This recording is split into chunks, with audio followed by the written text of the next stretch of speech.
from making the $1 million that, you know, photographer X, Y, or Z made.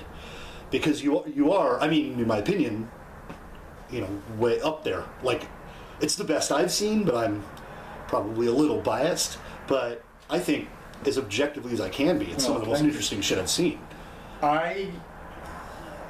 You have different thoughts during one day, and you have lots of different thoughts over a period of time. So yeah, what's going on in that stew? The real point of an answer to this, to me, is that I just take pictures of what I find and what strikes me, and what my gestalt is, or whatever, in that period of time.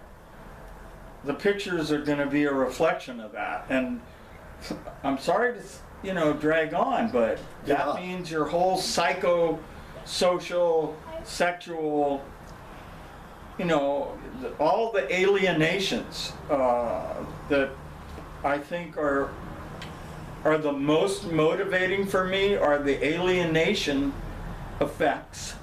Not to bring Brecht into it, but that's part of it. And part of that alienation effect is to push people out of a picture, which Brecht admired in his own ways by making sure you always knew you were watching a play. Why?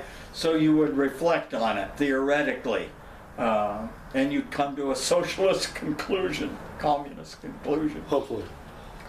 But, and I did that with the flash on purpose, to make sure that people were pushed out and had to, I mean, when I did that, it wasn't just a gratuitous tool, because it had to fit my definition of what made a whole picture.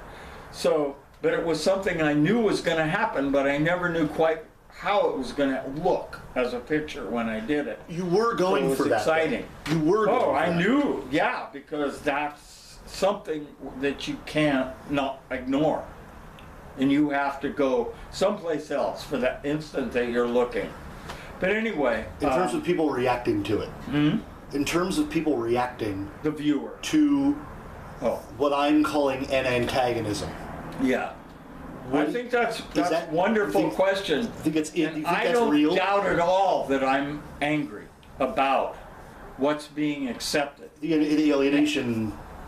Yeah, I'm alienated from the institutions of capitalist culture around the world now, and I don't think that it's up to them to make these decisions realistic, or, you know, ideally. That's all I can say.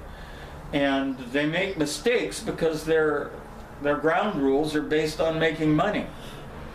Well, no, hold on. No, you are okay. That is going on. Let me tell you, that creates a feeling of aggression and alienation in me, so that when I look at pictures, it's very possible that that's one of the multiple ingredients that I bring to photographing and deciding what makes a picture. But you were doing that when you were like an up-and-coming, you know, new hot act, right? A golden boy. Well, I had every reason to believe naively and bourgeoistically that I was going to just, you know, do this. Let's take 5. This pathway. Let's take 5.